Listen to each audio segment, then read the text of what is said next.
también tiene una pincelada con lo que dice acá, es que para poder incluir diversas formas o una intervención que potencien y fortalezcan también las virtudes a los desfavorecidos, ¿sí?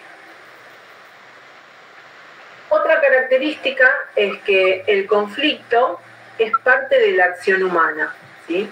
Y eso debe ser objeto de estudio en psicología, ¿sí?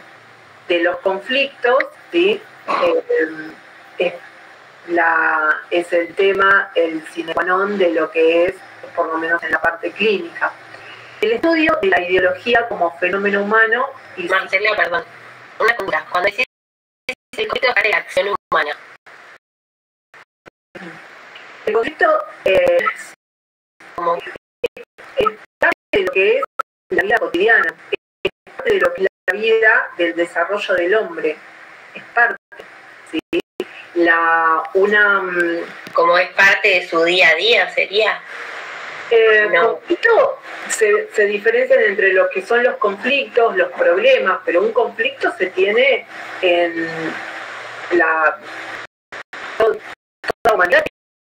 Conflictos. ¿Vos tenés una consulta, Marce? Yo para entender, perdón. Vos la compañera que habló. Mariela. ¿Es la vida sin conflictos? No, imposible. Es exactamente eso. Es básico. No es puntual, sino es tipo... Después vemos los autores que son casi impronunciables para mí, Krauss y no sé qué, que te va a decir, nosotros nacemos y ya estamos envueltos en conflicto. Después vemos cómo lo solucionamos y vamos viendo, pero es inherente al ser humano. Era como para entender esa Claro, el conflicto es parte de lo que es la vida en el desarrollo de la sería algo de una visión utópica, ¿sí? Es cuando te dicen sé feliz, ¿no? ¿Qué quiere decir? Yo quiero ser feliz. Sí, todos queremos ser felices, pero hay momentos de felicidad. La felicidad completa es inexistente, debido a que si uno está, sería una, o sea, todavía no tengo en psicopata, pero sería una patología que es grave, ¿sí? La completa felicidad es inexistente, ¿sí? Desde una visión del hombre biopsicosocio, ¿sí? Si se agrega la parte espiritual, bueno, se podría dar otras visiones, ¿sí? Entonces, sí. Perdón, una consulta. ¿Y por qué no dejarlo para otra disciplina como la sociología? ¿Qué visión para otra, para dejarlo para... El conflicto, el estudio del conflicto, perdón. Porque Montero también habla de este paradigma, y este paradigma también habla acerca de los conflictos, porque la psicología social estudia la interrelación entre las personas, ¿sí? Entonces es del mismo modo que también como un ejemplo, algo más operativo, ¿no? Bueno, quiero tener una pareja y que sea que nunca peleemos. Es poco probable, ¿sí? Debido... No, me salió un poquito, Marce, ahí vuelvo, me salió un poquito de lo para hablar a las compañías cuando intervienen, que me re gusta. Sí, debate. ¿Quién preguntó? Hola, ¿puedo intervenir un cachito, Marce, también? Claro que sí. Porque Montero también lo que tiene un poco de espectacular, que a mí me parece espectacular, es propone la intervención. Quizás en la sociología vos lo que tenés es un estudio de, bueno, ¿por qué pasan estas cuestiones colectivas? Más va a buscar la raíz, y Montero también. Montero es un estudioso de esto, pero después decir, bueno, ¿qué hacemos? Intervengamos, ¿no? Me parece que ahí está como el punto también de diferencia entre también la sociología y la psicología social. La psicología social va a buscar también una solución y decir, bueno, ¿qué hacemos con esto? Es como que trabajan en conjunto. No sé si, Marce, te parece... Sí. Perfecto, gracias. Sí. También es bueno eso, ¿no? de hacer algunas cuestiones, ¿sí? Porque uno puede, estas son teorías, ¿no? de Montero, que también están basadas en Freire, pero sin embargo uno puede estar a favor y uno también puede estar no puede coincidir, y está bien eso, porque del mismo modo somos todos psicólogos, ¿no? Cada uno en la área que se va a dedicar también va a estar basado en teorías, ¿sí? Que se van a dedicar a clínicas o a educacional, ¿sí? O a forense, tienen que tener un sustento que va a ser teórico y también que va a ser filosófico, ¿sí? Y para eso vas a tener que coincidir en pensamientos y con otros no, ¿sí? Sin embargo, cada visión distinta y diferente es lo que va a ser la visión de lo que es, en este caso, las relaciones entre los individuos, ¿sí? En sociología, entre los grupos, ¿sí? Bien. El estudio esto también lo habíamos nombrado, el estudio de la ideología como fenómeno humano y psicosocial. Estudiar los cambios sociales, ¿sí? Como un producto de comunidades y grupos, ¿sí?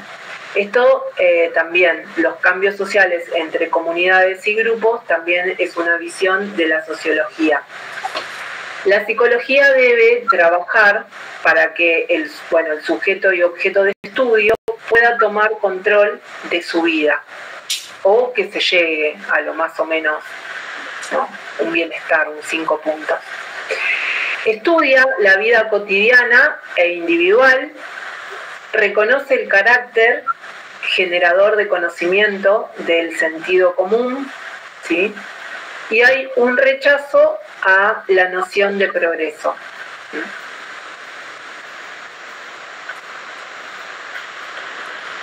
¿Ya está? Sí. Ahí terminó la presentación. ¿Tienen alguna crítica acerca de lo que, en síntesis, lo que va a decir Montero, ¿sí?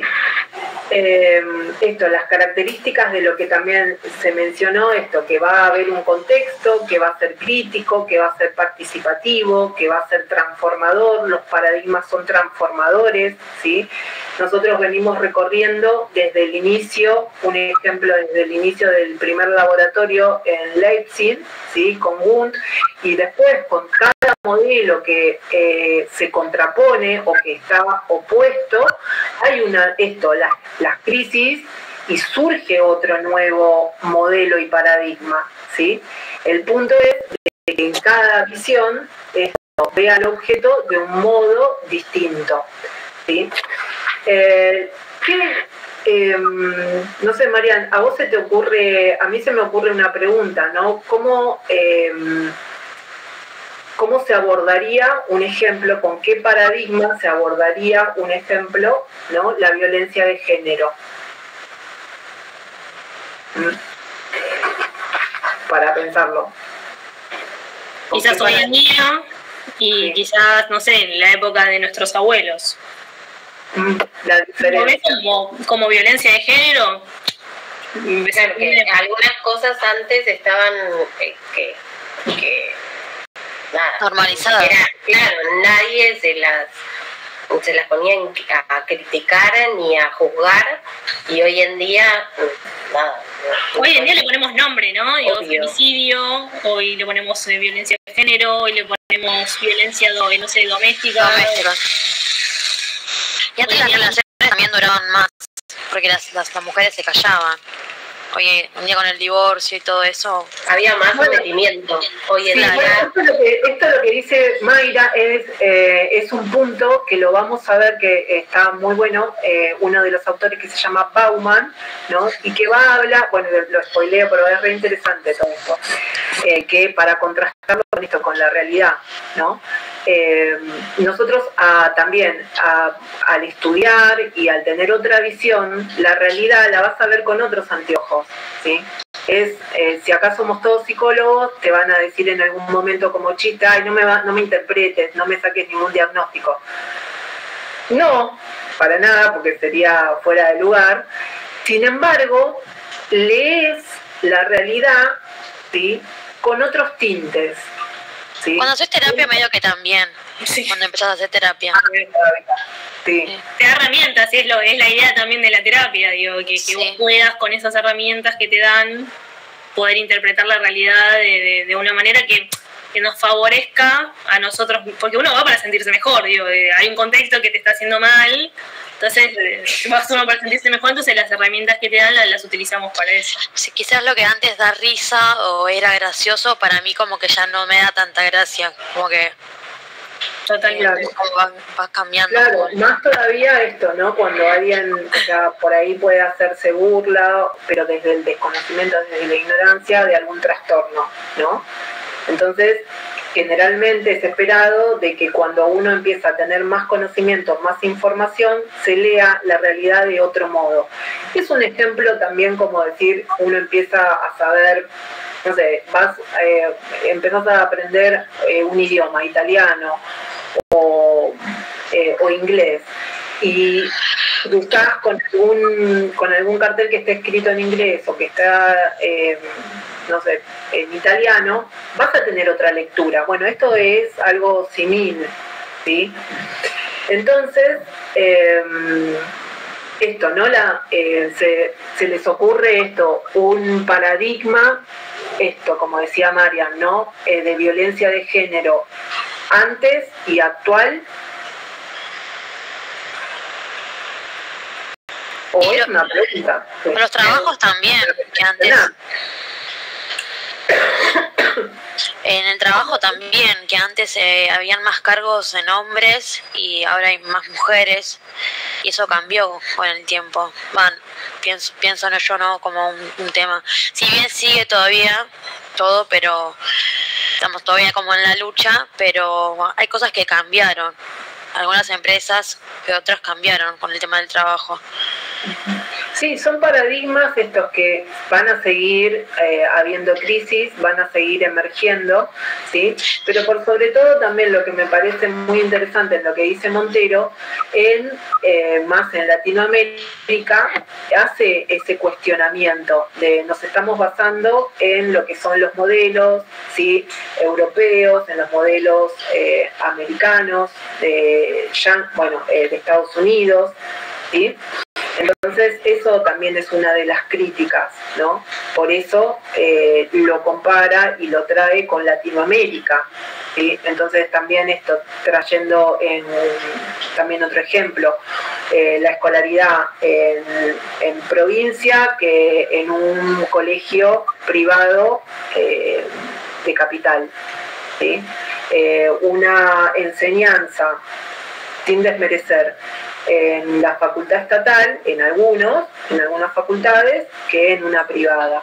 ¿Sí? Si hay paro, hubo muchos más en el ámbito de psicología, en la UBA, creo que fue el cuatrimestre anterior, que daban clase en la calle. ¿Sí? Entonces, si bien se pudieron algunos pocos adaptar, pero había mucho déficit. Bueno, eso es una de lo que es importante, de lo que considero que postula Montero, ¿sí? Y estos modelos que critica, ¿sí?, vienen de Europa, vienen de Estados Unidos, sin adaptación a esto, a lo que es la realidad latinoamericana, ¿bien? Y es por eso que esto está esta crítica, ¿sí?, que es limitante. Bueno, algo que puedan preguntar. ¿Cuál es la principal diferencia entonces entre paradigma dominante y paradigma emergente?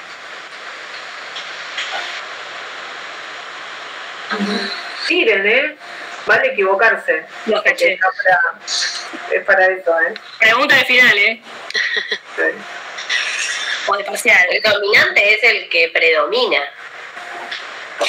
¿o no? Y el emergente es el que, que se va articulando dependiendo del contexto, de me parece. Bueno, Está espectacular, sí. ¿sí? ¿Está bien? ¿Aprobé? Sí, aprobado. Predomina, pero porque hay igual, o sea, Montero, como dijo la profe, se va apoyando un poco también en lecturas como Freire, también de Baró, Martín Baró, que hablan sobre que hay una estructura también que apoya estas cuestiones económicas, políticas de poder que hacen que todo se mantenga igual y quienes estén en el poder se mantengan en el poder, digo. El paradigma dominante no está ahí porque sí, y no se sostiene porque sí, hay un montón de estructuras, también con un autor que a mí me encanta, que es mi preferido, Phil Han, que lo vamos a ver más. También lo vamos a ver. Sí. Y te explica, bueno, estas estructuras de poder se mantienen también por algo y están ahí por algo. Y no es por nada que todavía seguimos viendo, lo vamos a ver un toque con Roberto así también, que seguimos viendo con ojos de enamorados quizás a nuestro vecino del norte, cuando en realidad lo que necesitamos es otra cosa acá. ¿Y por qué seguimos insistiendo en eso? Así que muy gracias, Mariela. Es esa básicamente la diferencia. Sí, y por otro lado, creo que preguntaba, no sé si Evelyn o Maya, ¿no? Están las diferencias que también vamos a ver uno que muy como decías que en la isla que estamos viviendo, en la época formada era para siempre,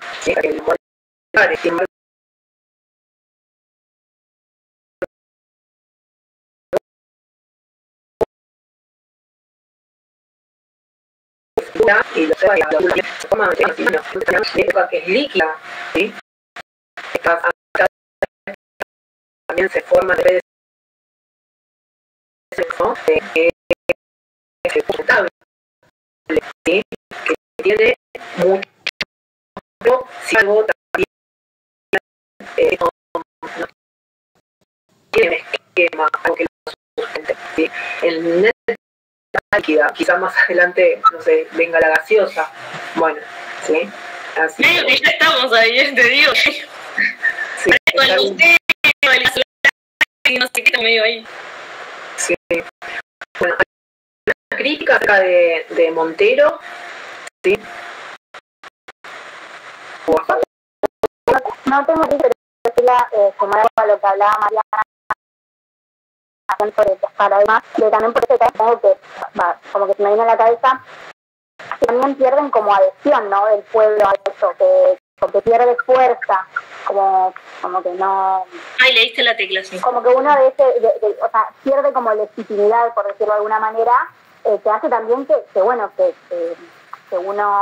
busque, digamos, un nuevo modelo que pueda responder a ciertos conflictos o ciertas ideas que son nuevas. Baró lo que va a decir es que eso se llama colonización social. Ahora lo vamos a abordar así, pero qué bueno que lo trajiste, porque es esto, el medio como el robarte la identidad. No importa si realmente el país es libre, porque estás colonizado, porque pensás que lo tuyo es espantoso y lo otro es una forma de dominación. También que después lo vamos a ver con Palma, que habla de Baró, pero es exactamente así.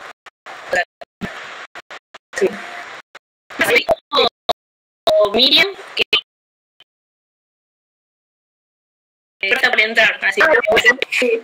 Bueno, sí, bueno, lo conoce la primera clase al profe, es muy hipnotizado todo su clase, así que es muy rico todo lo que hace, que presten mucha atención. Y después, bueno, vamos a continuar con Marian, con la profe Marian. Bueno.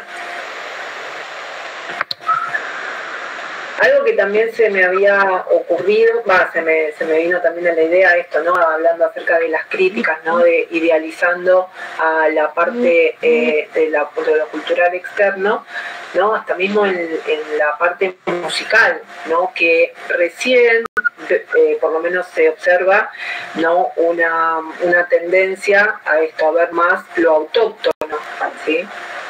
Hay muchos, entre ellos algunos grupos como Ser la Sole, ¿sí? O también grupos de rock blog árbol, arbolito, donde hay una crítica, ¿sí? al gobierno, a la sociedad.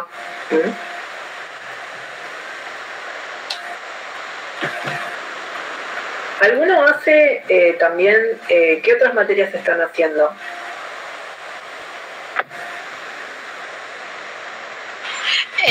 Yo filosofía y antropología, sociología ya lo cursé, y ahí está el autor Bauman que habla del amor líquido, me acuerdo. Ah, bien, bien. Y estoy cursando Psicogeneral 2. Ah, ¿con quién estás? Con Mirta y Cami. Ah, bien. Bueno, ¿estás a la noche? Sí, turno de noche. Bueno. ¿Qué más? Cuéntenos qué materias están haciendo. Es lindo porque también se puede mechar un montón. O sea, parece que no, pero se mecha un montón. Yo estoy haciendo psicología de la salud y psicología del aprendizaje. ¿La salud con quién estás? En la salud estoy con Oriana. ¿Oriana Ferro? Sí. Fue compañera mía. Nos recibimos casi juntas. Y la otra chica no la tengo, pero es otra chica. Buenísimo. Ay, mandale un saludito a Ori. Se manda. ¿Quién más? Miren, porque nos conocemos también, entonces no tienen que hablar más de los profes, pues nos conocemos. Entre todos. Yo estoy cursando neuropsicología, material la dejé, o sea, yo tuve que darle cursado el año pasado, pero bueno, este año estoy ahora con neuro y con metodología. ¿Y método que estás con la profe Miriam? No, estoy con otra profe, no recuerdo el nombre, pero eso, con Miriam vi metodología 1, ahorita estoy viendo metodología 2. Ah, ok. ¿Quién da más? Bueno, yo estoy haciendo Psicología 2, y estoy con Hilda, muy buena, me gusta mucho. Después Metodología 1, Biología. Oh, Miriam. Sí. Biología y Nuevas Ciencias. Con Argentina.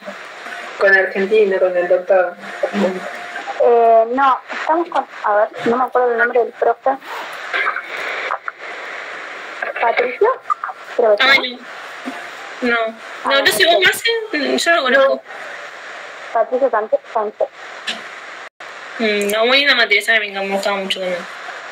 Sí, está buena, la verdad que es bastante novedosa. Bueno, con esa no se me echa tanto porque es más técnica, pero con filosofía, mucho, socio, obviamente. Algunas cosas de psico de la salud se pueden ver también. Y si ustedes ven quizás algún enlace con la materia, está buenísimo, ¿no, Marce? Que lo traigan. Sí. Obviamente va a haber materias que nos gustan más que otras, obvio, pero de todo se aprende algo. Esto también, ¿no? De empezar ya a ir integrando, ¿sí? La parte la parte social, también esto, la parte de los que ven psicología también general, ¿no? ¿Por qué creen que es necesario estudiar psicología social? ¿Por qué creen que está en la currícula? Porque somos seres sociales, al menos no podemos ver a la persona sino ver todo lo que es social en general.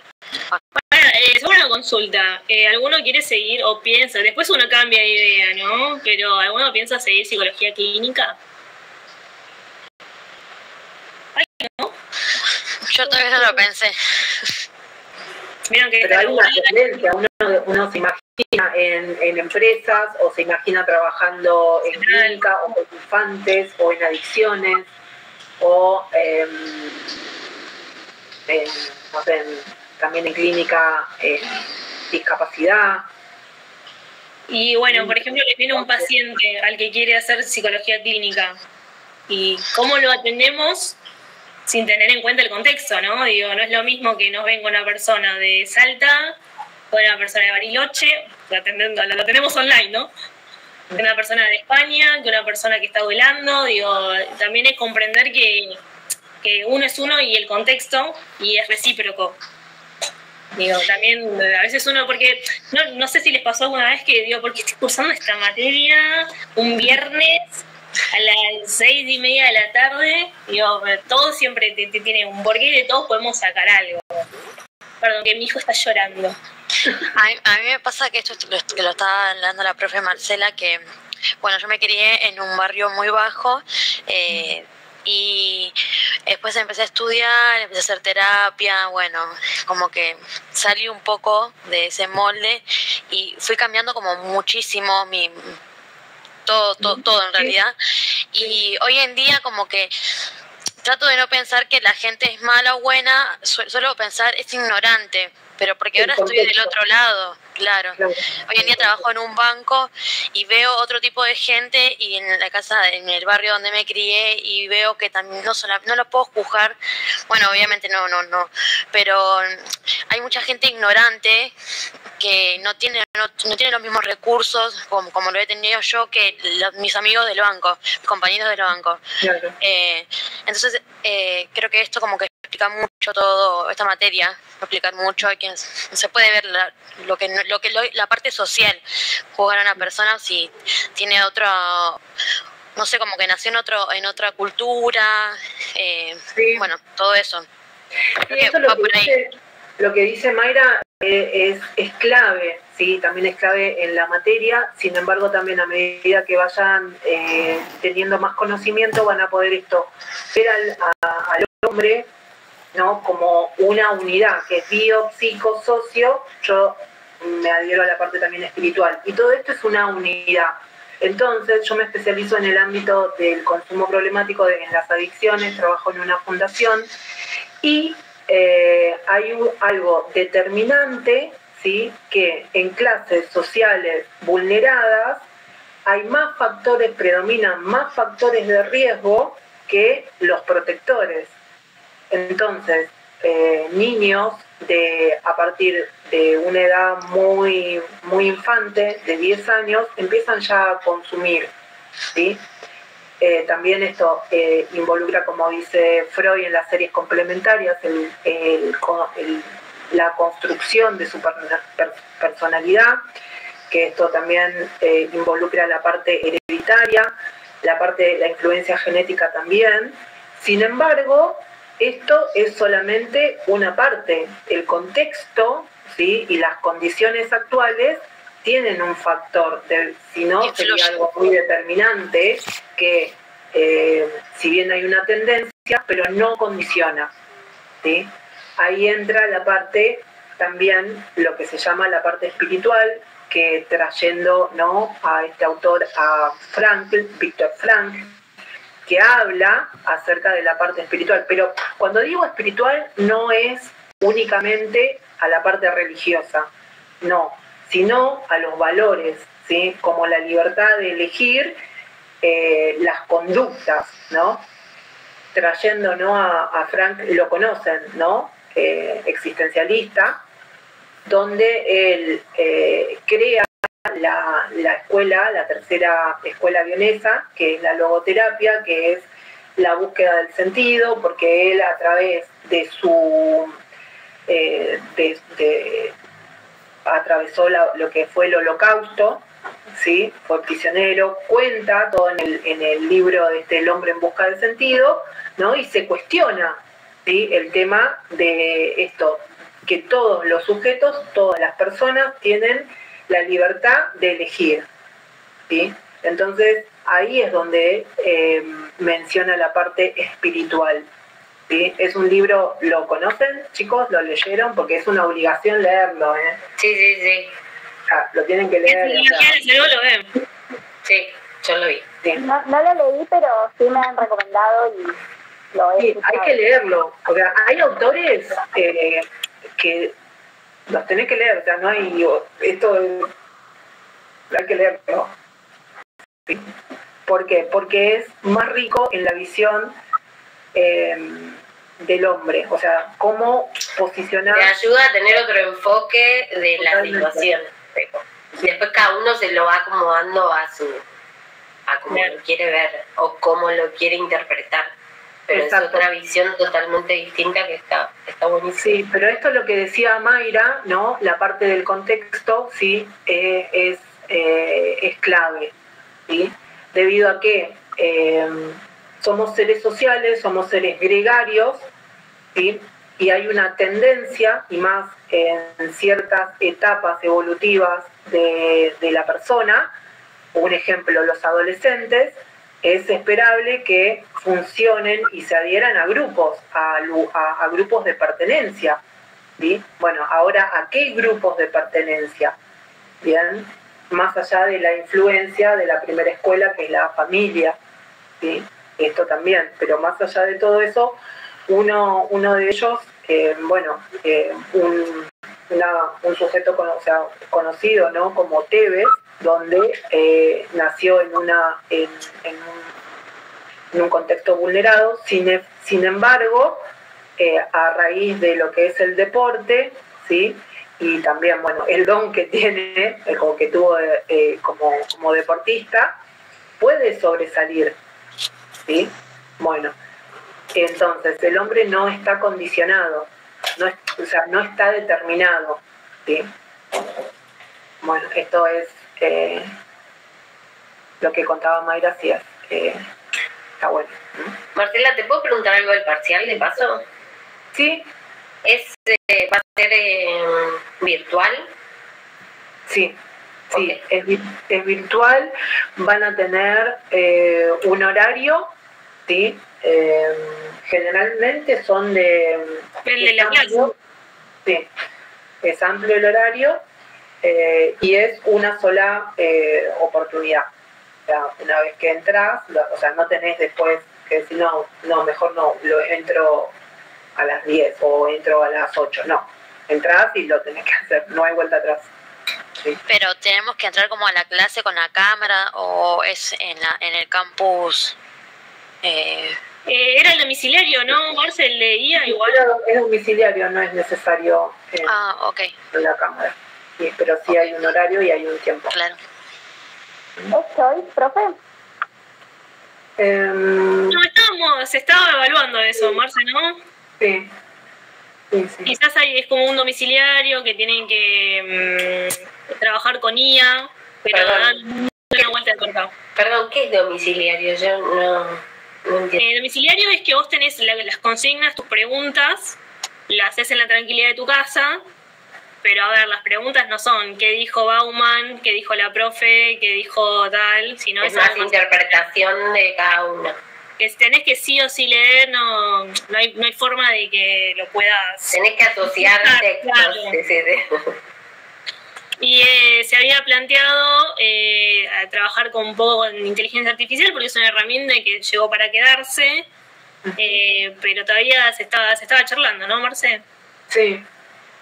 ¿Y el final es oral?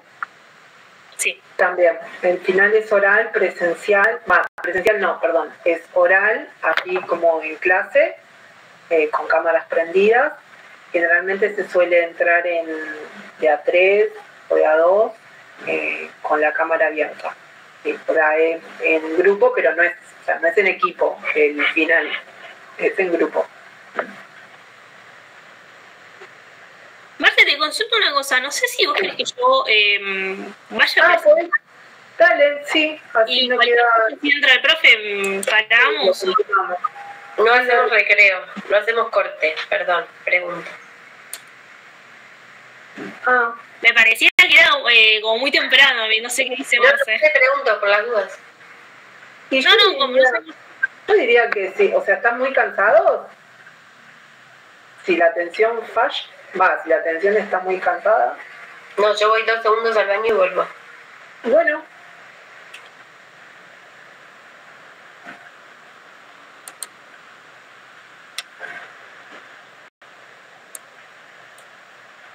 Bueno, mientras la compañera está en el baño, les comento, esto no se va a perder de nada, no pasa nada. Este texto, como todos los textos obligatorios de la materia, es importante, pero es más como un texto introductorio. Ustedes, si lo leyeron, ¿alguien lo puedo leer? ¿Puedo leer la bibliografía de la clase? Porque la otra vez pidieron que les pongamos todos juntos. Y yo, bueno, entonces significa que van a leer para todas las clases. ¿Alguien puede leer? También tienen disponible un audio del profesor Carlos y tienen hasta la unidad 5 disponible. Los powers, eso no lo tienen o sea, de una, los vamos a ir subiendo a medida que los vamos presentando. Pero recuerden no estudiar de los powers. Pero se los pido, por favor, no estudien de los powers, porque se renota. Bueno, como les decía, Margarita lo que hace es como un recorrido de su vida, pero su vida académica, compartiendo la experiencia que tiene con Montero. Y ahí se unió el profe Carlos. Ahí está, el profe. Dejo de compartir. Bueno.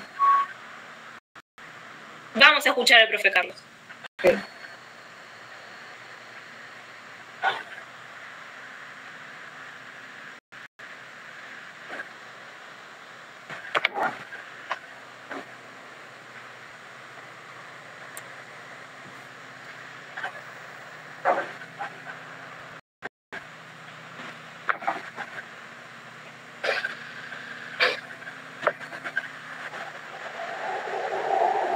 ¿Profe, nos escuchás?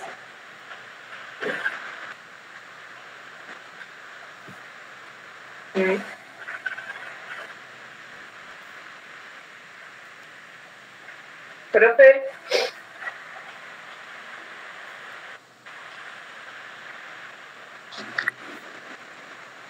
¿Ahora? Ahora Sí. te escuchamos. Ahí está, te vemos también. Bueno, Carlos.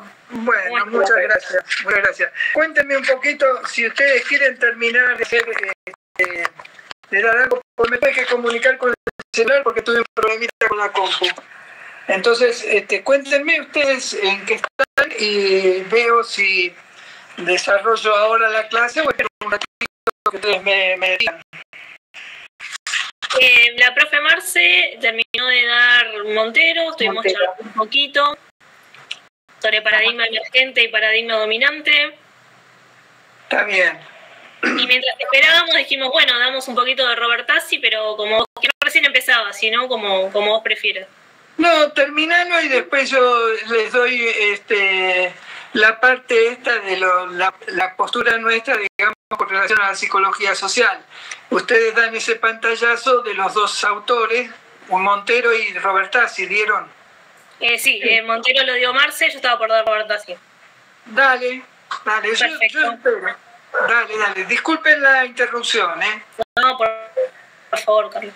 Bueno, no sé si volvió la compañera del baño, así ya... Sí, Mariela. Mariela, buenísimo. Bueno, buenísimo.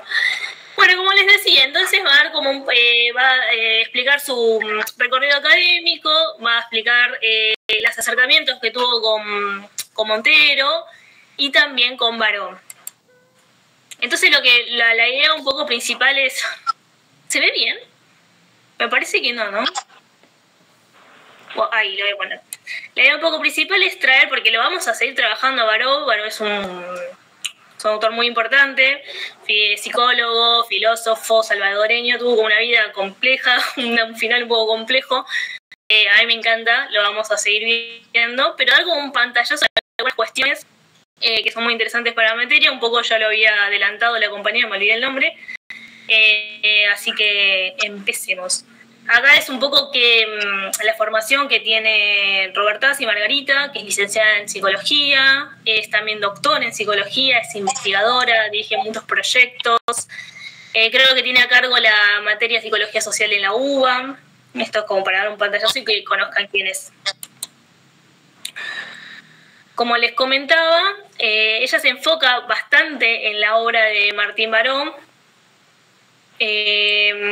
Porque también habla de que lo conoció o conoció su obra en un contexto un poco complejo. Voy yendo y viniendo, perdonen, porque me gusta verlos cuando hablo. En un contexto un poco complejo de la Argentina, en un contexto también de dictadura. Ella justo se recibe, se cierra la facultad. Entonces, bueno, como que también era también un contexto complejo en Latinoamérica. Y dice que entonces, por eso se va a enfocar tanto en el trabajo de él. En cuanto a su análisis, dice que Baró propone enfocarse en los problemas urgentes que presentan en las sociedades latinoamericanas, atendiendo a las víctimas del sistema económico. Baró enfocaba su enseñanza en el fenómeno de la vida colectiva en los contextos de distinta amplitud. Que es un poco lo que estaba contando la profe Marce, ¿no? Tenemos un paradigma emergente que nos está diciendo, bueno, estos son los problemas, la psicología se propone esto, pero nosotros en realidad necesitamos otra cosa. Los problemas que nosotros tenemos, en donde se tiene que enfocar la atención de Latinoamérica, es en otro lugar. Y acá se proponen, o sea, son como tres opiniones o tres dichos o tres, un segundo que alejo, Sonia Montero, Gabriel Robertazzi, que van un poquito en lo mismo. ¿Qué es lo que decía la compañera hoy? Marisa Montero explica que hay una fluctuación de la identidad latinoamericana entre el desprecio y la exaltación. Muy típico de nosotros los argentinos, que decimos o que somos lo peor del mundo, nuestra economía es lo peor del mundo, no tenemos nada bien, y después de un día nos agarrás bien acomodados y somos lo más grande que hay. Un poco nuestra identidad esa. Martín Baró, el fatalismo latinoamericano, esta subjetividad dependiente de la respuesta en dónde está el poder, lo que hablaba hoy la compañera, nos enseñan un poquito a que somos lo peor del mundo, el sudaca, el que está mal siempre económicamente, el que nunca tiene estabilidad, y esto es por algo, porque hay una necesidad de mantenernos en esta posición sumisa. Y Margarita Robertazzi lo que habla es que en la década del 90 se exaltó un poco este sentimiento de que ser europeo es mucho mejor que ser latinoamericano, ¿no? Como que se había intensificado esta posición. Habla sobre el moldeamiento diferencial. Yo lo que hice un poquito fue como tomar determinados conceptos que creía que eran relevantes, estos de la obra de Martín Baró, para poder después entender un poquito más cuando leamos el texto de él. Ustedes son compañeros todos de psico, nos habían dicho, ¿no? ¿Alguien cursó, si ustedes cursaron General 1, vieron algo de conductismo, ¿no? ¿Alguien ya vieron algo de conductismo, un poquito, alguna vaga idea? Sí, yo sí. Psico General 1. En Psico General 1, ¿qué te habla el conductismo básicamente?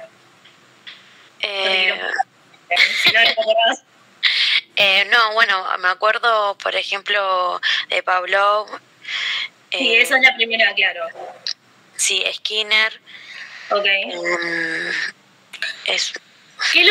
Lo que nos dice básicamente el conductismo es que hay una probabilidad de modificar la conducta a través del conductismo operante, a través de estímulos, de refuerzos y de castigos. ¿Bien? La predice, ahí está, era eso, la predice y puede modificar la conducta.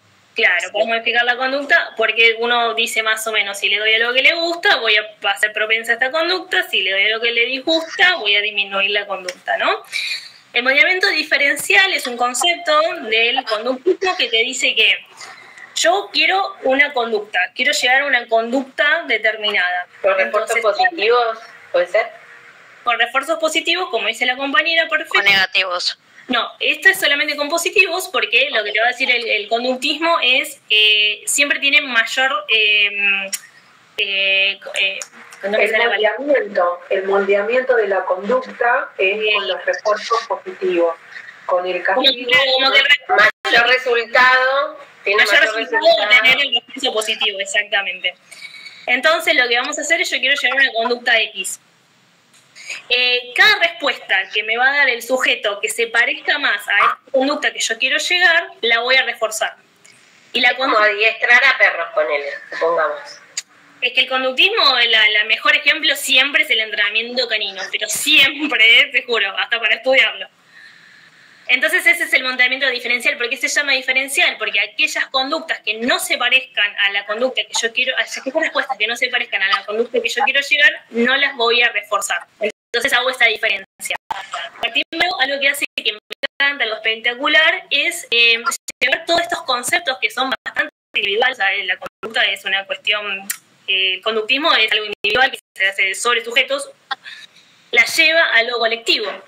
Entonces, va a decir que este moldeamiento diferencial también se va a dar entre miembros de clases dominantes y a personas de clases dominadas.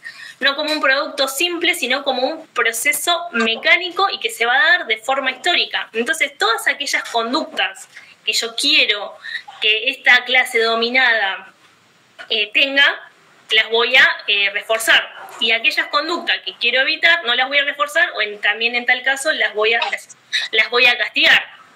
Por ejemplo, yo había tenido un ejemplo que lo puse por acá, conductas de resistencia, por ejemplo piquetes, por ejemplo marchas, etc. Para poder lograr una sociedad un poquito más sumisa, ¿no? Vuelvo a la presentación. Y acá hablamos de colonización social, que era un poco lo que les había adelantado, que lo que dice es que se articula ideológicamente en la mentalidad de las personas y los grupos. Es como que ya queda arraigado en la cultura, ¿no? Habla sobre la propiedad privada como un principio máximo de convivencia, para decirte, bueno, vos naciste acá y moriste acá, y este es tu destino, es el ser sudaca, como si fuera algo malo, ¿no? Como si fuera que tu destino ya está sellado y que no podés lograr nada más por ser sudamericano. Como que las grandes ciencias siempre son europeas o siempre son estadounidenses, y acá está como mal. Y tenemos grandes pensadores como lo estamos viendo Montero, Baró, Freire, que también lo nombró la profe. Y está esta cuestión del fatalismo, que era lo que nombraba Martín Baró, como esta realidad social objetiva que tenemos a veces esta actitud, ¿no? ¿Quién ha dicho, ay, qué país de M por esta economía que nunca podemos estar, pero nos merecemos el país que tenemos? ¿Les pasó alguna vez que digan eso? Este sentimiento de quiero estar aquí. Sí, también esto, ¿no? De lo que recién mencionabas, Marian, cuando somos lo peor a nivel económico y a nivel también social. Sin embargo, ¿no? Hace 2 años cuando ganamos el Mundial, ¿no? Era la exaltación, ¿no? Como esta dualidad. Tengo una compañera de trabajo que hace un mes viajó a Europa con el marido de la familia, y dice que cuando volvió cayó medio como que en un estado depresivo porque quería volver, odiaba estar acá, quería estar allá, pensaba como que sentía como que esa sociedad era mucho mejor, ¿no? Y a veces suele pasar estas cosas, pero de vuelta no es porque sí, no, es causal esto. Entonces se genera como una dependencia. Continuando, y otro concepto buenísimo que trae Baró es el trauma, ¿no? Que también es una cuestión individual, ¿no? Que uno lo trata en terapia, tengo un trauma. Él lo lleva a una cuestión colectiva. Les pregunto a ustedes, porque con la profe Marce estuvieron muy participativas y participativos, ¿cómo se les ocurre que se puede trasladar el trauma, esta cuestión más que uno la piensa individual, a lo que me pasa a mí, me trauma y no puedo sostenerlo y tengo que ir a terapia, a una cuestión más colectiva? Se me ocurre como ligado a lo social, o sea, como por ejemplo la economía nos puede afectar a todos por igual y puede generar que, no sé, en la infancia no tengamos un plato de comida y como eso nos marca, ¿no? Exactamente, crisis del 2001. Claro, no solo como algo individual, sino como varios que están en la misma situación. Yo le digo corralito. ¿Quién no se asusta? ¿Ves? Vos, Evelyn, sos una chica joven, más o menos tendrás mi edad. ¿Cuántos años tenés? 27 tengo. Re joven como yo. Yo tengo 30. Ninguna de las dos vivimos en el corralito. Cuando el corralito yo tenía 6 años, Evelyn, no sé, 3. Sí, 3, 4. Pero igualmente nos dicen corralito y nos asustamos. Y como que nos viene una imagen a la cabeza de saqueos, de supermercados, ¿no? Mi papá y mi abuelo, que eran comerciantes de toda la vida, teniendo que cerrar persianas por miedo. O sea, ese trauma, esa cuestión que queda en el colectivo social, igualmente nos paraliza y nos asusta, aunque pasen un montón de tiempo.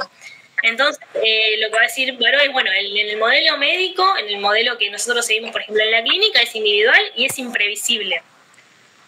Pero el trauma social es previsible, acá dice que afecta a los niños, como dice Evelyn, porque somos más, cuando tenemos esa tierna edad, somos más susceptibles, digo, emocionalmente, cognitivamente, digo, si nos agarran de chicos, nos mata. También afecta a nuestras figuras paternas, maternas, o lo que sea, nuestras figuras de apoyo.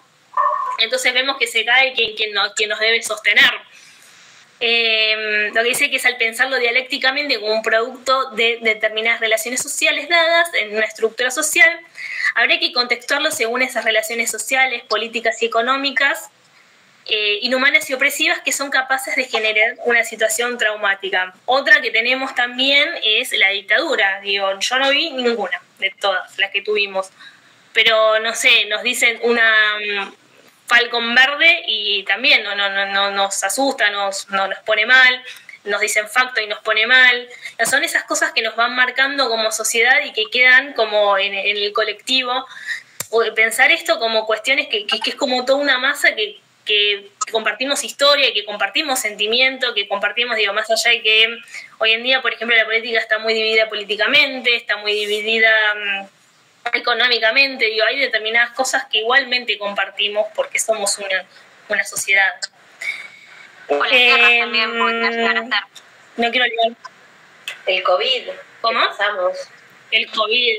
Eso ya es medio a nivel global. Vemos un barbijo y queremos llorar. ¿Se les ocurre alguna otra? Las guerras podría llegar a ser. Totalmente. O sea, vos no sé, a toda la zona de Israel, Polonia, le mostrás una esvástica, yo creo que no le debe agradar mucho. Así que más o menos que se entendió bien esta situación. ¿Alguna duda hasta acá? Voy muy rápido, parece. ¿Alguna duda? Mariana, es que vos, todo esto está subido, ¿no es cierto? Pues yo no llegué a copiar nada. Ah, vos estás en el baño cuando lo dije. No te escuché, perdón. Ah, estabas en el baño, ya sé. Los pagos los vamos subiendo con Marce a medida que vamos dando las clases, porque algunos son de algunas clases anteriores, algunos vamos armando, o vamos eligiendo cuál, pero los tienen que estudiar, por favor, de los pagos. No. O sea, entienden que para guiarse. Sí, obvio. Vamos al siguiente. Bueno, críticas al modelo del norte. Su principal crítica era que se ignoraba la dimensión geográfica y cultural. Solo se centraba en el psicologismo que hace recaer en el sujeto toda la responsabilidad de la búsqueda de problemas que son colectivos. Baró no descartaba las teorías, sino que las estudiaba y las reformulaba. Un poco como veníamos hablando con la profe. ¿Por qué consideran entonces que este autor criticaba, pero no criticamos que lo que vos estás haciendo está mal, lo que yo estoy haciendo está bien? ¿Qué es lo que criticaba entonces? Las invito a pensar también. Lo digo porque un poco en sociología lo que critican es que ellos, o sea, aquí se importó un modelo de sociedad que no era la realidad latinoamericana. Entonces, esos modelos que ellos importaron, o que se importaron en ese momento, no se adaptaban a lo que era la sociedad latinoamericana y no servían para analizarla, para descubrir el porqué de los problemas que existían, no servían para ofrecer soluciones válidas a una sociedad que no había avanzado al ritmo de la europea y que tenía un contexto totalmente diferente. Totalmente. Excelente, como dijo la compañera. Era Shirley, ¿no? Sí. Shirley, gracias. Yo también, nada más que agregar, o sea, no se entiende, no se tiene en cuenta el contexto latinoamericano, mismo como les decía hace un ratito. Si viene un paciente a consulta, no es lo mismo que venga de Salta, no es lo mismo que venga de Bariloche, no es lo mismo que venga de Buenos Aires, ni es lo mismo, no sé, el contexto, hasta algo un poquito más chiquito, familiar. Digo, tener en cuenta estas cuestiones. Y esta cosa de siempre, y lo vemos mucho también con este autor que a mí me encanta, Woo-Chun Han, esta cuestión de que siempre toda la responsabilidad recae en el sujeto, ¿no? Esta cuestión de, bueno, es tu culpa, nada, fíjate, si no podés, bueno, no le estarás echando las suficientes ganas. Digo, hay quizás todo un contexto en la espalda de la pobre persona que hace que no pueda en ese momento o con esa situación o con las herramientas que tiene. Seguimos. Y esto lo agregué porque hoy vieron a Montero, que es pionera en lo que es investigación y acción participativa, que ya que todos son compañeros de psico, lo van a ver en psicología comunitaria. Hay algo que se llama, como dice acá, la IAP, investigación y acción participativa, que es propia de la psicología social latinoamericana. ¿Por qué? Porque invita a la acción, pero no cualquier acción, sino la acción que conduce al cambio, ¿no? El psicólogo, un poco lo que preguntaba hoy una compañera, ¿por qué entonces nos encarga la sociología? Digo, bueno, porque también nos invita a que nosotros accionemos. Vemos esto que está mal, vemos esto que se necesita cambiar, vemos esto que no es justo muchas veces. Bueno, el psicólogo social, el psicólogo comunitario, va a accionar y va a tratar de transformar esa acción. De forma participativa con la comunidad. Y algo muy importante que cuando yo lo escuché me encantó, me enamoré. Esta materia la van a tener con la profesora Miriam Rojas, profe de la otra comisión, que me encanta maravillosamente. No es solamente el psicólogo como experto, sino también como con la comunidad. Porque nadie conoce mejor los problemas de la comunidad que la propia comunidad. Digo, no nos pongamos nosotros profesionales con el título que no, yo te voy a ayudar a vos. No. Yo estoy acá, una más, que tiene determinados conocimientos y vos tenés otros determinados conocimientos, que es algo que lo dice siempre el profe Carlos, cuando se acuerdan en la primera clase que él decía, bueno, todos tenemos que aprender de todos. Bueno, acá también, nosotros tenemos mucho que aprender de la comunidad. Digo, si ustedes creo que todavía no empezaron con las prácticas de profesionales, pero sí, yo hice una en Soldati con una comunidad divina de unos niños que se les brindaba apoyo escolar, después hacíamos unos juegos y tenés un montón que aprender de la comunidad. Digo, y de vuelta, las principales personas que saben qué necesita la comunidad es la misma comunidad, quizás uno se acerca a los referentes y lo que sea, pero siempre es en conjunto. Se empodera el sujeto. Algo que también van a ver a lo largo de toda la carrera es empoderar al sujeto. No somos nosotros los salvadores. Eso es algo que es muy importante bajarse un poquito de... No digo que ustedes lo hagan, ¿no? Digo, pero a veces uno escucha como profesionales que están un poco subidos y nadie es salvador de nadie. Bueno, esto es algo muy importante que es pregunta de final muchas veces, digo, para que lo tengan un poco en cuenta, que lo estudien, Algo importante es quizás no decirlo de memoria, sino comprender qué es lo que se está diciendo. De vuelta, nosotros a Baró lo vamos a ver otra vez, lo vamos a seguir trabajando porque es un autor muy importante, pero esto es como para que vayan comprendiendo. Le voy a proponer un nuevo horizonte para esta nueva epistemología, esta nueva praxis, y él dice que hay 3 tareas urgentes para el psicólogo latinoamericano, que es la recuperación de la memoria histórica, ¿no? Un poco lo que decía Marce en su presentación, tener en cuenta la historicidad, ¿no? A veces se dio como que determinadas teorías no tienen en cuenta toda la historia que trae detrás este país o este contexto o esta sociedad, ¿no? Nosotros somos un país que también somos jóvenes, pero tenemos una historia compleja, una historia que a veces ha olvidado y por eso hemos cometido varios errores. Nosotros tenemos muchas dictaduras. No digo que por eso es tan importante saber nuestra historia y no olvidarla. Después la desideologización, palabra compleja, del sentido común y de la experiencia cotidiana, un poco lo que vimos en la primera clase, ¿no? O sea, empezar a criticar un poco qué es lo que se entiende por cotidiano y por qué esto es lo normal, lo cotidiano, lo normativo. ¿Qué puedo aportar yo acá? Y la potenciación de las virtudes populares. Basta de vernos como que somos lo peor del mundo. O sea, nosotros tenemos... A veces uno lo medio que lo traspola, ¿no? A uno mismo. Yo que soy a veces de la autoestima media baja, me siento como tocada. Pero tenemos un montón que ofrecer, tenemos un montón que dar, tenemos un montón de mentes brillantes y somos una gran sociedad. ha pasado por un montón. Entonces, un poco lo que... Baró es salvadoreño, no habla específicamente de Argentina, yo sí les hablo específicamente de Argentina, digo, pero potenciar y empoderar y que poder no está bien usado. Me acuerdo que Montero usaba otra palabra, no me acuerdo en este momento, pero tomar un poco eso. Así que nada, espero que les haya servido la presentación y me gustaría saber si hay alguna duda o consulta o crítica o lo que sea.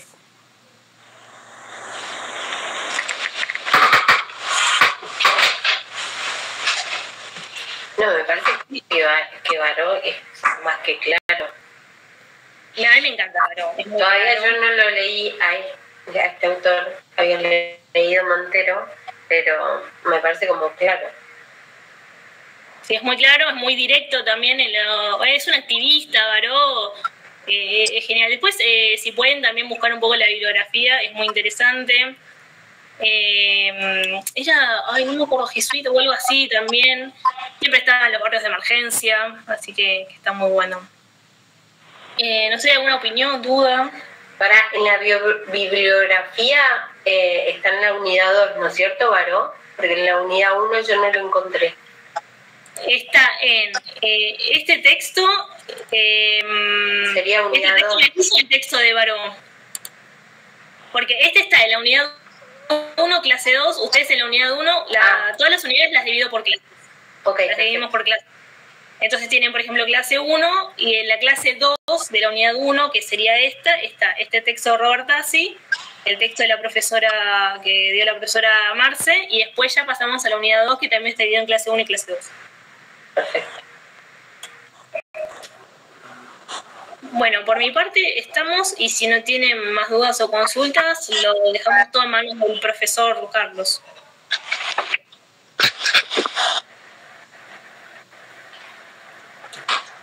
Mari, consulta, porque dijiste que en la unidad 1, clase 2, están los textos. Sí. Porque yo no, veo solo el de Bauman en la clase 2. A ver, vamos a ver que les comparto la pantalla. ¿Están viendo? Ahora Ay, tengo de Baró y Roberta, sí. Ahora sí, dando la que no era. ¿Lo viste? Sí. Acá tenemos clase 1 y acá clase 2, y acá en la clase 2 le puse el audio del profesor Carlos y la biografía de hoy. Y bueno, casi todo está dividido por clase 1 y clase 2, pero la 4 no. No, la clase 4 tiene solamente clase 1, pero en la clase 1 están todos los textos.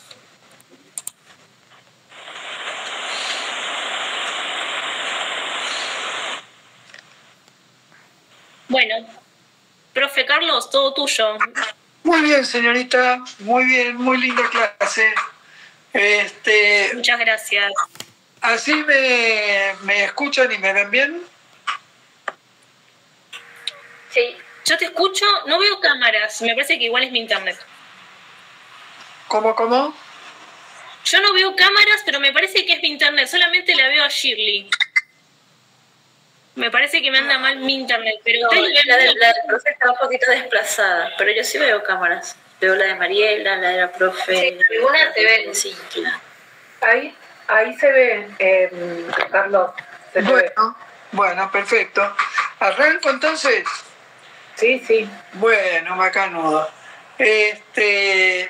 Bueno, como les dije en la clase anterior, lo vuelvo a aclarar porque siempre tenemos que arrancar de algún lado y tenemos que arrancar y darle continuidad, digamos. Yo sé que ustedes desde el viernes pasado hasta hoy estuvieron pensando nada más que en mí, pero de todos modos por ahí se olvidaron de algo y les comento un poquito como para que haya una hilación entre las dos cosas.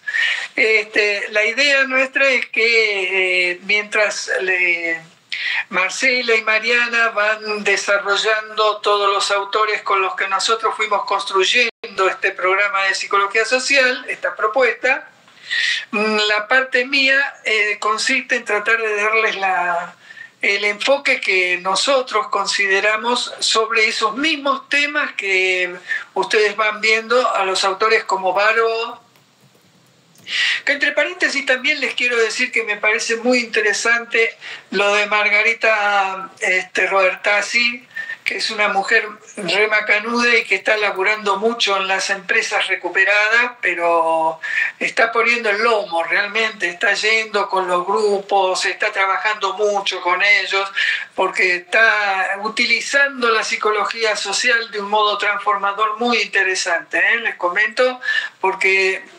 realmente son personas muy valiosas para nuestro pensamiento y para la formación de nuestro pensamiento latinoamericano, ¿no? Como decía recién Mariana, que no somos todos tan detestables y tan despreciables como dice Mariana. Bueno.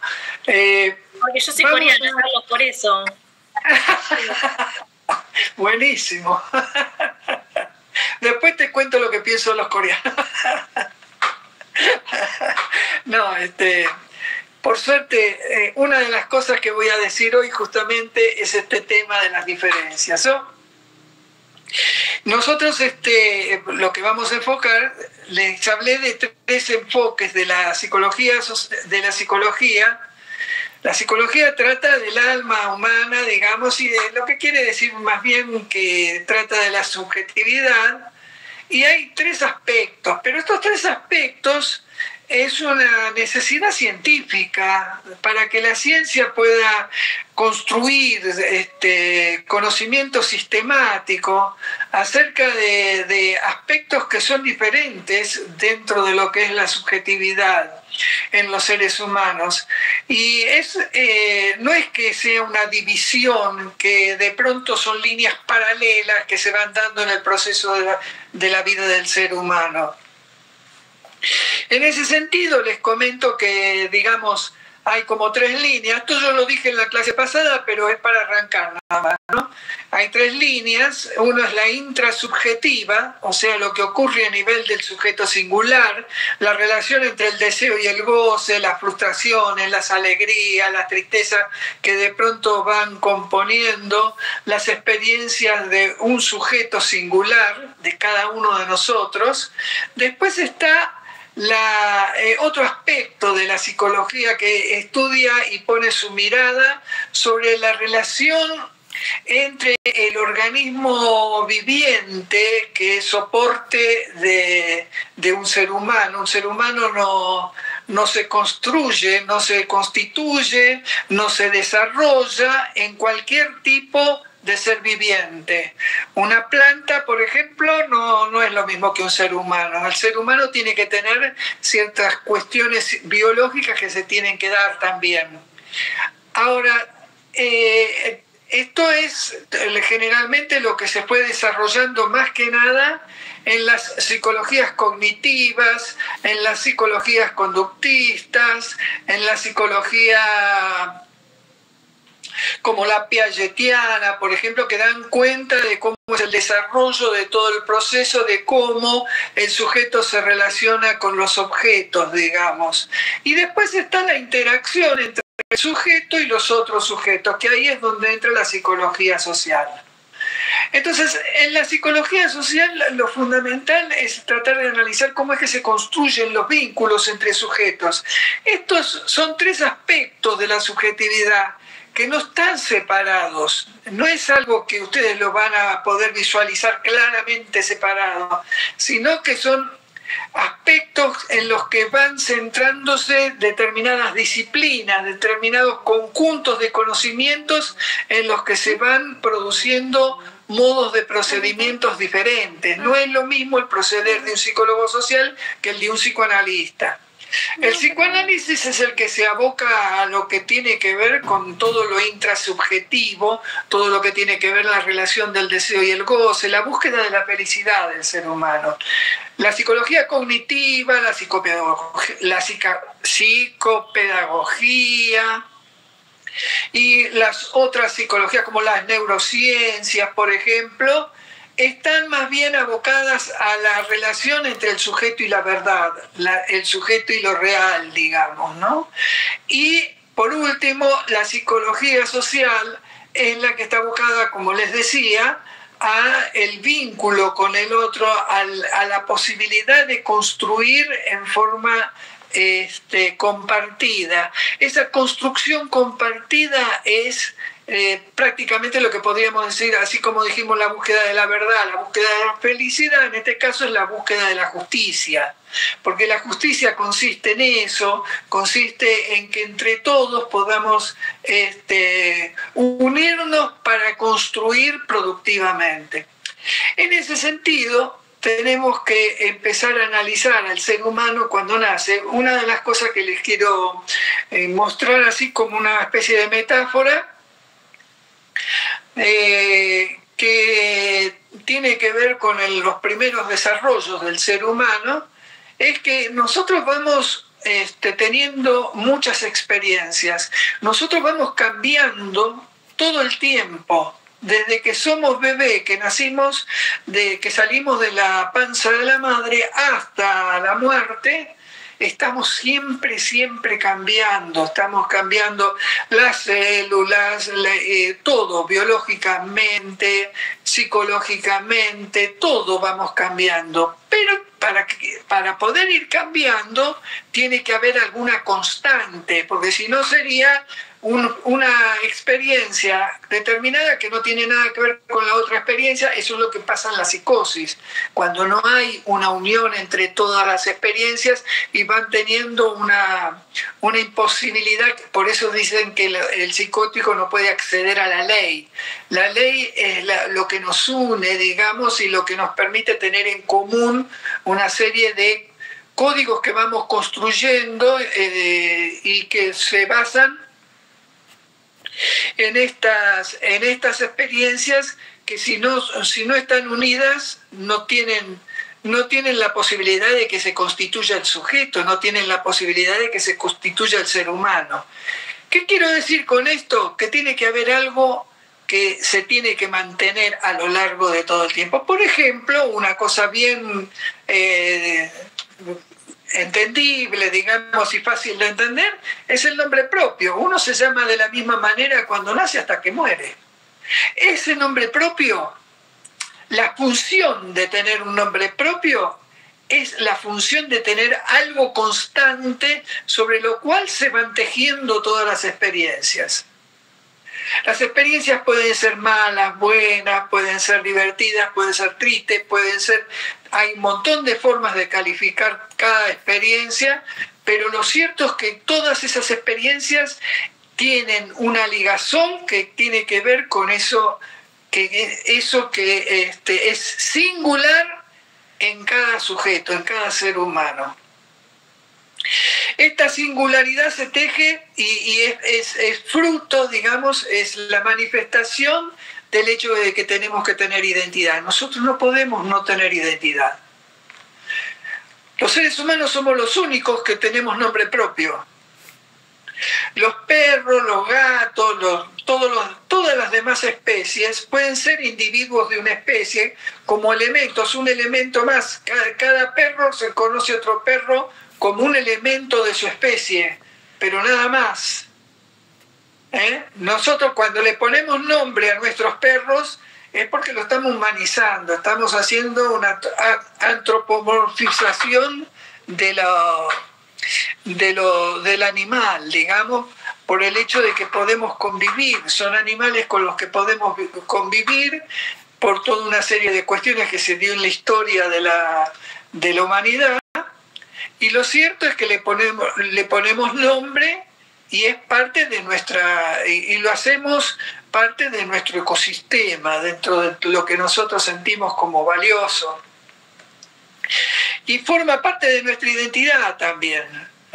Ahora, nosotros tenemos una identidad que tiene que ver con ese soporte viviente, ese organismo viviente que soporta nuestro ser como ser humano. Ahora, esa identidad que le podemos llamar la identidad real no es solamente el cuerpo viviente, el organismo viviente. Dicen que en la Biblia, cuando en las Escrituras se describe cómo Dios creó al hombre, en el Génesis, Dios lo creó a su imagen y semejanza, pero lo hizo de barro, digamos, hizo la materia y le dio forma a la materia.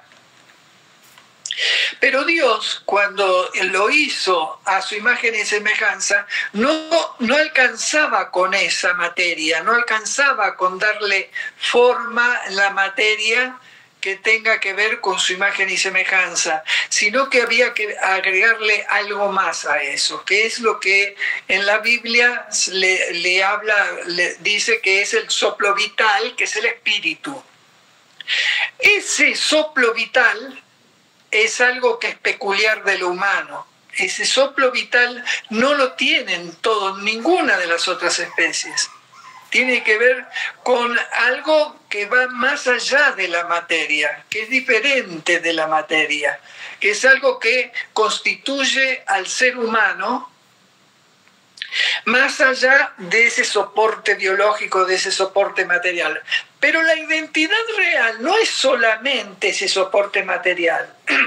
Muchas veces se confunde lo real con lo material. No es lo material necesariamente lo único real. Por ejemplo, no hay ninguno de nosotros, cualquiera de los que ustedes, o de cualquier ser humano que ustedes me quieran traer, que no tenga pasado. Uno se puede olvidar de su pasado, puede querer olvidarse, puede odiarlo, su pasado, puede quererlo, puede querer volver, puede querer repetirlo, puede querer muchas cosas, pero no puede no tener pasado. El ser humano tiene que tener pasado, que es parte de su identidad real. Cuando hablaba recién Mariana de que Baró busca recuperar la memoria de un pueblo, es porque él entiende también en este sentido que hay una historia, que hay un pasado que tiene que tener el ser humano sobre el cual se basa para después proyectarse. Cuando tiene sueños que quiere alcanzar el ser humano, son sueños que se basan en elementos reales que tienen que ver con esa identidad real. Pero no se agota en la identidad real. Nosotros tenemos también identidad imaginaria. Lo imaginario, uno de los autores que lo toma de una manera que es, para mí, lo explica de una manera brillante y muy sencilla, muy sencilla, es Konrad Lorenz. En el libro hablaba con las aves, las especies, las aves, los peces y las bestias. Él cuenta cómo en todas las especies, ya sean peces, en aves o en bestias, digamos en mamíferos, siempre hay algo del orden de un imago que es de alguna manera lo que sirve de atractivo y de detonante para que se empiecen a desarrollar todos los instintos de cada una de las especies. Es decir, él tenía, por ejemplo, una gansa que se murió y tenía 12 gansitos. Tal vez lo conozcan ustedes porque es muy comentado, ¿no?, entre los psicólogos, así que pienso que tal vez en otras materias se lo hayan comentado, pero lo digo brevemente para aquellos que no lo conozcan. De pronto él tenía la gansa con los 12 gansitos, la gansa se murió. Y resulta que no morían, no comían los gansitos. Entonces, lo primero que pensó Konrad Lorenz, están tristes porque les falta la mamá. Ya antropomorfizamos todos nosotros. En realidad no era así, porque en algunos momentos comían y en otros momentos no.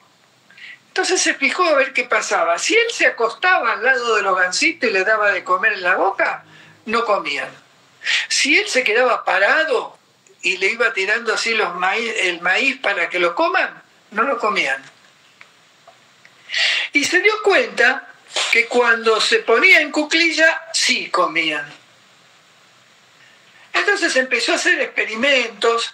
Yo se los recomiendo mucho ese libro porque ganó un premio Nobel él con esos estudios de etología, pero está escrito de una manera tan sencilla y simpática que realmente lo que menos se imagina uno cuando está leyendo eso, que es un libro científico de tanta importancia y tanta valía, ¿no? Pero está escrito, qué sé yo, por ejemplo, te describe que el tipo cuando descubrió eso empezó a caminar por el jardín todo en cuclilla y los veían los vecinos y le hacían señas como que estaba medio chiflado, porque estaba ahí con todos los gancitos atrás. Después resulta que fue al comedor, le cagó la alfombra a la señora, todos los gancitos, y se le armó la podrida. Pero lo cuenta de una manera muy simple, muy simpática, y yo se los recomiendo mucho el libro. Pero bueno, lo que les quiero decir es que de ahí sale la palabra de utilizar como imaginario todo lo que sentimos, porque es lo que detona la identificación con una especie, ¿no? O sea, nos sentimos parte de, porque encontramos una imagen que nos sirve a nosotros de detonante para poder realizar determinados comportamientos instintivos, ¿no? Por ejemplo, él agarró y después recortó un cartón con toda lo que sería la silueta de la gansa madre. Lo recortó, lo puso delante de los gansitos y los gansitos lo seguían al cartón y comían y desarrollaban su vida normalmente.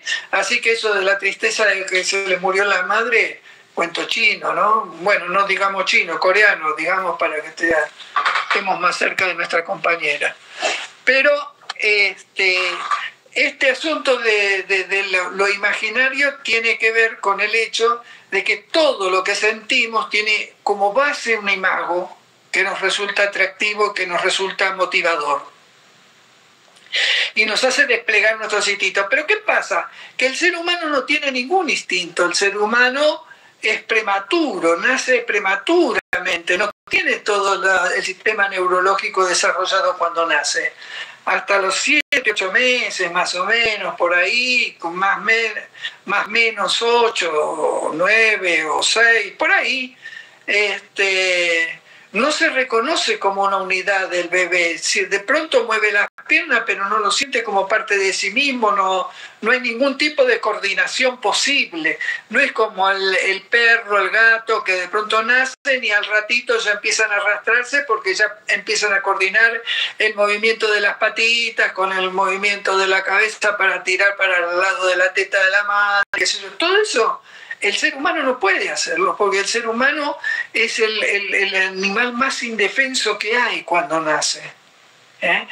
Y empieza a armarse su yo, empieza a armarse su imagen, empieza a armarse su identidad cuando se identifica con su imagen en el espejo, que es la identificación con el perímetro de su imagen en el espejo, y tiene que ser un espejo que le dé esa imagen completa. Es muy famoso la experiencia del cuerpo fragmentado. Generalmente cuando en las películas se quiere mostrar algo horroroso y algo que causa horror o algo que realmente nos produce rechazo, es mostrar la imagen del ser humano y por ahí fragmentado, ¿no? Que de pronto le pones una franja en el medio que le corta el cuerpo y se ve las piernas por un lado, la cabeza por el otro. Es algo que aparece como espantoso de pronto, ¿no? Bueno, cuando está completo es como que pareciera ser que es a lo que aspiramos todos, digamos, para decirlo simplemente y simplificando, y para retomar el tema de los mitos. El mito de Narciso justamente consiste en que cuenta la leyenda que Narciso era un tipo que se enamoró de su propia imagen, digamos, hasta el punto que se vio reflejado en un lago y el tonto se cayó en el lago por querer acercarse a su propia imagen y ahogó, ¿no? Hasta ese punto estaba atraído por su propia imagen. El ser humano también tiene entonces una imago como todos las demás especies, pero el ser humano tiene además el lenguaje que atraviesa eso. Y el lenguaje es lo que es el hecho de representarse las cosas en ausencia de la cosa. O sea que se puede representar algo en ausencia de la cosa. Eso es una cosa que lo pueden verificar claramente. Por ejemplo, un chico que nace ciego, de pronto también empieza a ir asumiendo formas que tienen que ver con su imagen y está relacionado con el espejo, pero el espejo del ciego, del bebé ciego, no es porque lo ve en el espejo, sino porque la respuesta del otro que lo está soportando en brazos, del otro que le está haciendo mismo, cada vez que de pronto ante una sonrisa sonríe, ante un gesto le hace un juego y entonces hay una respuesta. Por eso inclusive los bebés ciegos que tienen hermanitos chiquitos suelen tener mayor desarrollo posible, digamos, o necesitar menos estimulación temprana que la que necesita un chico que de pronto solo trata con personas mayores, ¿no?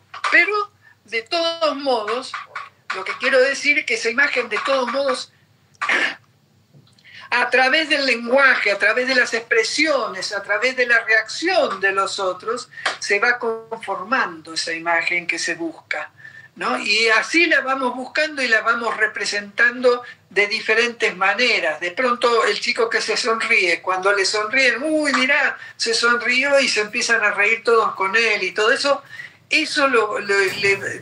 va sintiendo, va conectando esa sonrisa con eso, si no, no la conecta y entonces pasa. Nosotros, por ejemplo, los ciegos en general, yo tengo desde los 5 años, pero en general tenemos muchísimo menos riqueza gestual que la que tienen cualquiera de ustedes que ven toda la vida. ¿Por qué? Porque ustedes están copiando gestos, están copiando toda una serie de cosas que no se dan cuenta, que es un proceso totalmente inconsciente. Y en cambio, el ciego en ese sentido recibe mucho menos estimulación. Entonces tiene una gestualidad mucho menos, menos rica, digamos, ¿no? De todas maneras, todo ese proceso de adquirir la sonrisa como una forma comunicativa de alegría o algo por el estilo, o de placer, son cosas que se van adquiriendo gracias al espejo que resulta de los comentarios del otro. Los profesionales que se dedican a la estimulación temprana precisamente tratan de ir buscando cómo provocar esas cosas. Por ejemplo, estimulándole el movimiento en los labios, etcétera, etcétera, para que produzcan la sonrisa. En fin, hay toda una serie de recursos con los cuales les van ayudando a construir ese espejo. Ahora, todo esto es un proceso inconsciente, es un proceso que se da en el momento primario, en lo que le dicen el narcisismo primario, el narcisismo previo a la adquisición de las palabras habladas, digamos. Lenguaje, ya el chico cuando pega el primer grito porque tiene hambre, ya está empezando a tener lenguaje porque ese grito tiene una significación. Si es por dolor o si es por hambre, la madre tiene que ir, o los adultos que lo están cuidando tienen que ir tratando de ver cómo averiguar si es un dolor o si es hambre o si es lo que es. Todo eso se va construyendo, es lenguaje, pero desemboca eso en la palabra. Anteriormente a la palabra hablada, se va dando todo ese proceso inconsciente. En ese proceso inconsciente es como definimos nosotros nuestro género. Ahí es cuando definimos qué es lo que nos resulta como lo diferente, lo igual, ¿no? Entonces nosotros tenemos ahora que incorporar la temática de lo diferente. Lo diferente aparece por lo simbólico. Fíjense, hay dos hechos que en la Biblia nos muestran la reacción ante las reacciones posibles extremas, digamos, ante la emergencia de la diferencia. Una es la que usó Caín y Abel, digamos.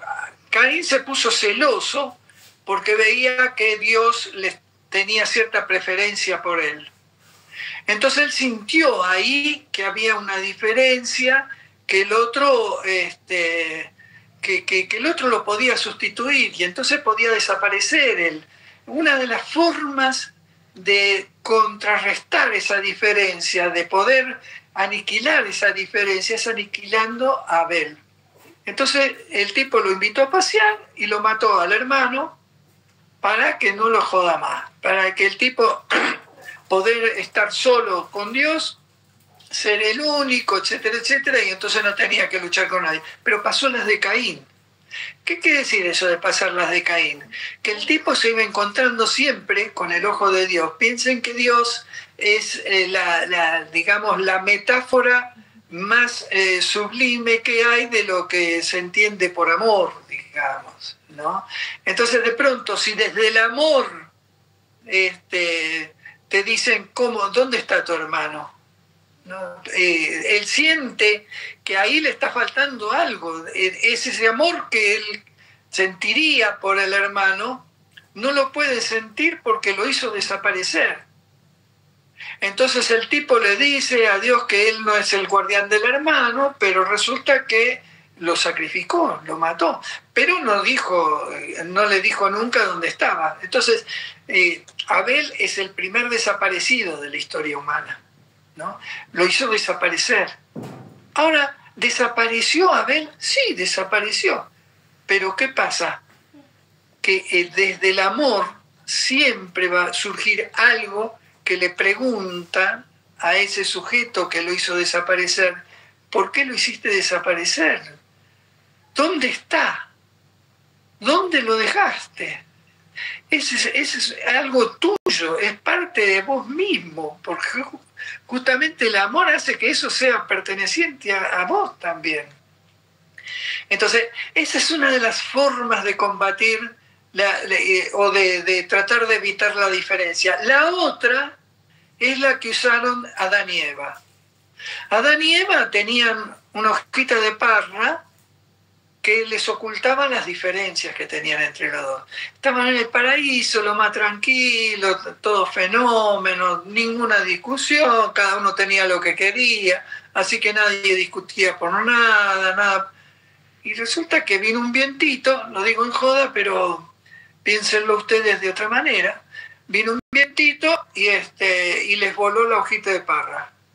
Y ahí salieron a relucir las diferencias entre los dos.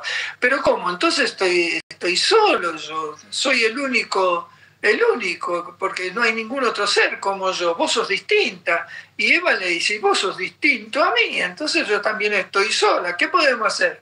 Bueno, hagamos lo más lindo que se puede hacer, digamos. Hicieron el amor. Hicieron el amor, ¿y qué pasó cuando hicieron el amor? Nació la humanidad, digamos. Generaron la humanidad, ¿no? ¿Qué hicieron? Y trataron de reparar las diferencias. En vez de anularse uno al otro, entre los dos trataron de ser uno, pero como no podían ser uno, construyeron, crearon a un uno que era fruto de ese amor. Entonces, el amor es una forma creativa de reparar las diferencias. Es a eso a lo que me refería en la clase pasada con trabajar y amar. Entonces, trabajar para reparar las diferencias en función de crear con el otro. Pero cuando me refiero a crear con el otro, no es solamente crear un niño. El niño es lo máximo porque crear vida es lo máximo que puede hacer el ser humano. Generar vida es lo máximo que somos capaces de hacer. Es lo más perfecto que podemos llegar a hacer. Otra vida, digamos, ¿no? Ahora, ese niño no es lo único. Por ejemplo, un psicólogo que de pronto tiene vocación y está atendiendo un paciente que está con una angustia terrible, que no le permite salir a luchar por sus sueños, que no le permite de pronto tratar de lograr aquellas cosas que le pudieran dar cierta completud a su imagen, ¿no? Resulta que uno de pronto con el trabajo terapéutico empieza a darle la posibilidad y a acompañarlo para que pueda librarse de todos esos obstáculos que los prejuicios y los mandatos y todas esas contradicciones en las que vivimos le produce al sujeto. Y lo vemos crecer y vemos que de pronto surge y empieza a pelear por sus sueños y empieza a superar esos obstáculos. Eso es también crear un niño. Tanto es así que hay una institución de psicoanalistas que se llama mayéutica. Mayéutica quiere decir en griego parto, ¿no? Entonces el psicoanalista tiene el trabajo de partero. El trabajo del psicoanalista es un trabajo de partero. No es que va a ser un sujeto o que le va a decir al sujeto. El sujeto ya está en la madre. Lo que va a hacer el partero es acompañarla, la va a sostener, la va a contener para que pueda parirlo. Pero es un acompañamiento que hace el partero. El partero no es el padre de la criatura. El partero es el que acompañó, o la partera es la que acompañó ese proceso. El psicoanalista hace eso, acompañar ese proceso que tiene que de alguna manera, en algún momento, engendrar a un nuevo sujeto. Es el sujeto que se anima a luchar por conseguir las cosas que el otro, con sus obstáculos, con todos sus trabas y sus sufrimientos de su historia personal, no podía superar. Ese ser liberado es el sujeto, lo liberó digamos, así como se libera del vientre materno el sujeto que nace, también se libera de pronto de las rutinas en las que está aprisionado el sujeto, que no puede crecer, que no puede dedicarse a lo que le gusta, a lo que quiere. Entonces, esto es lo que sería el proceso que trataríamos de buscar nosotros, de provocar nosotros en el encuentro entre los seres humanos. Ahora, ¿esto qué quiere decir? Que hay una identidad entonces imaginaria que nos da la posibilidad de identificarnos solo con los seres humanos. Una persona no puede ser criada por lobos, como dicen, o sea, puede ser criada en el sentido de que biológicamente puede ser alimentada por lobos, pero nunca se dio un caso en el que de pronto pudieran después convertirse en seres humanos con lenguaje. A lo máximo que se ha llegado a conocer, ahí en el libro de Le Breton, en el capítulo Los niños salvajes, lo explica muy bien Le Breton, yo se los recomiendo mucho, y él cuenta que nunca se vio un caso que realmente pudieran surgir como seres humanos.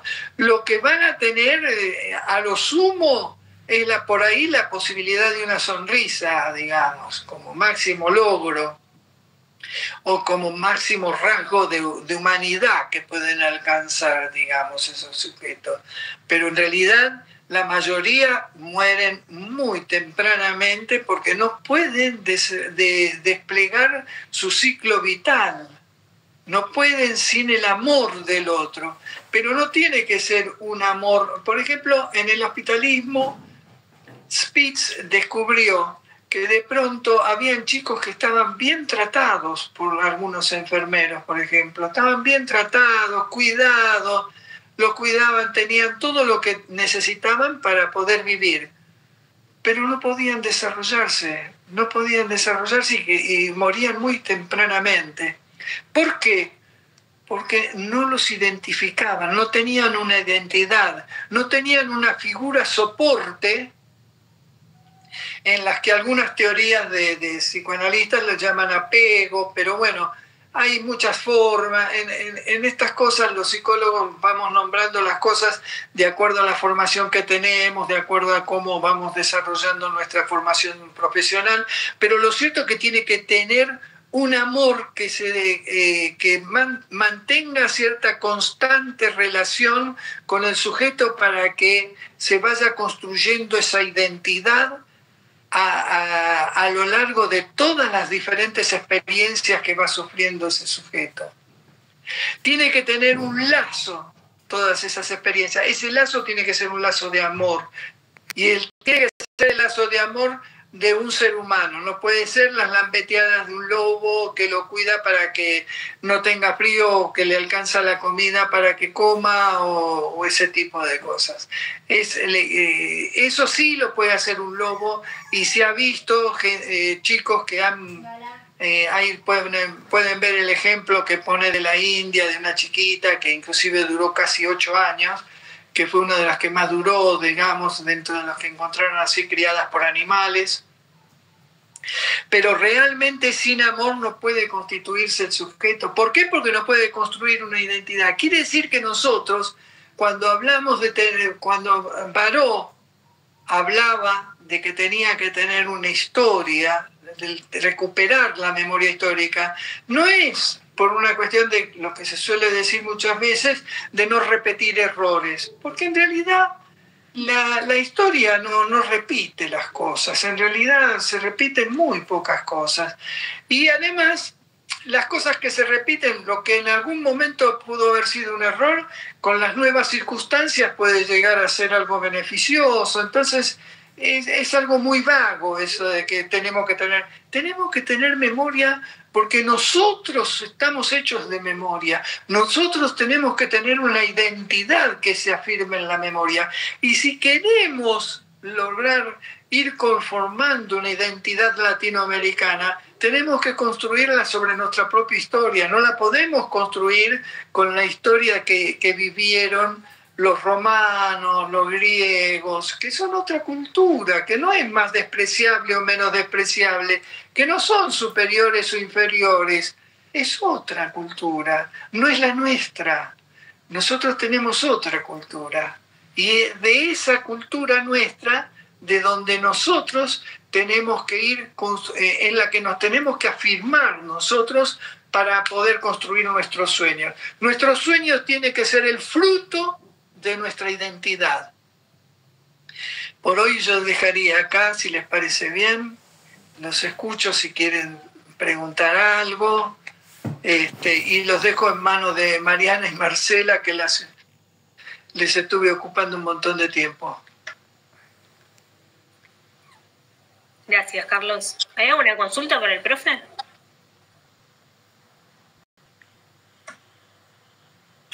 No, yo creo que fue demasiado claro, sí. Bueno, muchísimas gracias.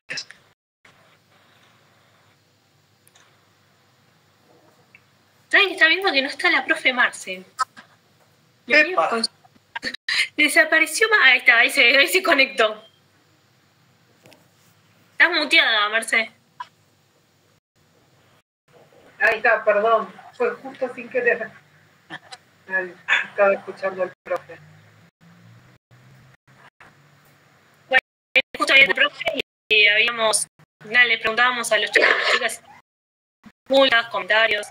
Muy bueno. A mí se me vino algo a la mente cuando vos preguntaste hoy, en base a lo que decía recién el profesor, cómo podemos relacionar las distintas materias que estamos estudiando y abordando. Y cuando él daba el ejemplo de la identidad y de cómo se va forjando la identidad de la persona, a mí se me vino a la mente psicología del aprendizaje, que es como una forma de cómo nosotros vamos aprendiendo a través de la base que tenemos y cómo los distintos procesos de aprendizaje uno los va mechando o nucleando y los va asimilando para lograr algo mejor. Totalmente. Sí, de todos modos, a mí me gusta mucho eso que haces de comparar con otras cosas, con otras materias. Lo que sí les advierto y me gustó lo que reflexionaste, pero les advierto que los psicólogos tenemos distintas formaciones y por ahí pueden encontrar contradicciones. Ustedes van a tener que decidir qué es lo que a ustedes les parece que les explica mejor y les ayuda a entender mejor al otro ser humano, ¿no?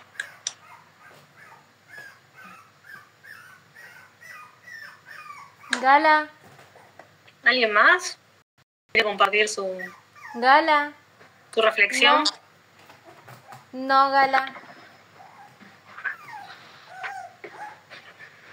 Están cansados, profe, por eso. Sí, yo también. Sí, el profe dio estuviste la mañana, después con Miriam, acá. Y a la tarde también con Se divide en 6 el profe Carlos. Para estar un poquito con cada uno. Así que gracias. No, gracias a ustedes que me aguantan. No, hermosas las clases. Los veo prestando a todos mucha atención.